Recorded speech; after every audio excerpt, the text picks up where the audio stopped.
નમસ્કાર ખેડૂત મિત્રો, હું રવિ ચૌહાણ આપ સૌ મિત્રોનું આ ડિજિટલ પ્લેટફોર્મ ઉપર હાર્દિક સ્વાગત કરું છું।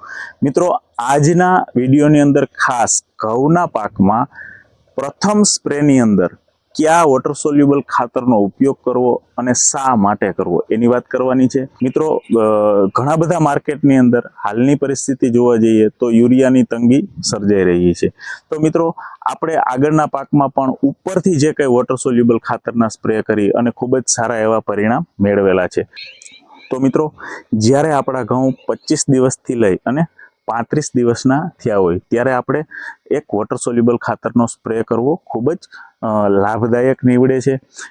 એ વોટર સોલ્યુબલ ખાતરમાં મિત્રો તમે ICL કંપનીનું પ્રીમિયમ ક્વોલિટીવાળું જે 19-19 ખાતર આવે છે કે 19% નાઇટ્રોજન, 19% ફોસ્ફરસ અને 19% પોટાશ રહેલો છે, એને તમે 15 લીટર પાણીના પંપમાં 100 ગ્રામ નાખી અને સ્પ્રે કરી શકો છો। અથવા ICL કંપનીનું જે 13-40-13 કે જેમની અંદર 13% નાઇટ્રોજન છે, 40% ફોસ્ફરસ છે અને 13% પોટાશ છે, આ ગ્રેડને પણ તમે પંપની અંદર 100 ગ્રામ નાખી અને સ્પ્રે કરી શકો છો। તો મિત્રો, આ બંને જે ગ્રેડ છે એ જેનેરિક ગ્રેડ છે। હવે મિત્રો, તમારે આનાથી એક સ્ટેપ ઉપર એટલે કે યુનિક ગ્રેડ, પેટન્ટેડ ટેકનોલોજી વાળા ગ્રેડનો ઉપયોગ કરવો હોય તો તમે ICL કંપનીનું જે સ્ટાર્ટર આવે છે એનો ઉપયોગ કરી શકો છો કે જેનાથી વૃદ્ધિ અને વિકાસ ખૂબ જ સારો થાય છે। અને મિત્રો, આપણે આગળના વિડીયોમાં જણાવેલું હતું કે આ જે આપણે સ્પ્રે કરવાનો સમય છે એની અગાઉ એટલે કે જે મૂળ મુકુટ અવસ્થા પછી ખાસ કરી અને ઘઉંની અંદર ફૂટ સારામાં સારી થાય એ આપણા માટે લાભદાયી છે। વ્યવસ્થિત એના મૂળનો વિકાસ થાય એ આપણા માટે સારામાં સારો લાભદાયી છે। મિત્રો, ICL કંપનીનું જે સ્ટાર્ટર આવે છે એની અંદર 11% નાઇટ્રોજન છે, 36% ફોસ્ફરસ છે, સાથે સાથે 24% જેટલો પોટાશ રહેલો છે।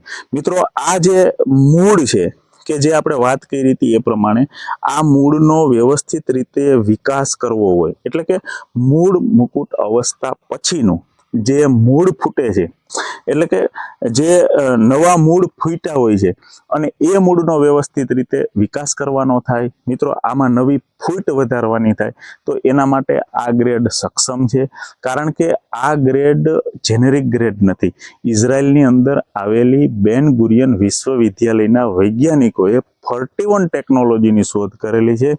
આ 41 ટેકનોલોજી આધારિત આ ગ્રેડ છે। ICLના સ્ટાર્ટરમાં 11-36-24 એટલે કે NPK સિવાય એની અંદર 5 મિક્સ માઇક્રોન્યુટ્રિયન્ટ પણ રહેલા છે, જેવા કે કોપર છે, ફેરસ છે, ઝિંક છે, મેંગેનીઝ છે અને મોલિબ્ડેનમ છે। મિત્રો, આ 5 માઇક્રોન્યુટ્રિયન્ટ ચિલેટેડ છે એટલે કે EDTA ફોર્મમાં આવેલા છે। તો મિત્રો, આ જે ગ્રેડ છે એની અંદર આ NPK અને મિક્સ માઇક્રોન્યુટ્રિયન્ટ સિવાય સ્ટીકર, સ્પ્રેડર, હ્યુમેક્ટન્ટ અને એડજ્યુવન્ટ ટેકનોલોજી પણ રહેલી છે। મિત્રો, જ્યારે તમે આ ગ્રેડનો સ્પ્રે કરો છો ત્યારે જે ફુવારામાંથી ટીપું છૂટું પડે છે એ ટીપું અસંખ્ય ટીપામાં રૂપાંતરિત થઈ અને ઘઉંના આ જે પાંદ છે એનો વધારેમાં વધારે પૃષ્ઠભાગ કવર કરે છે।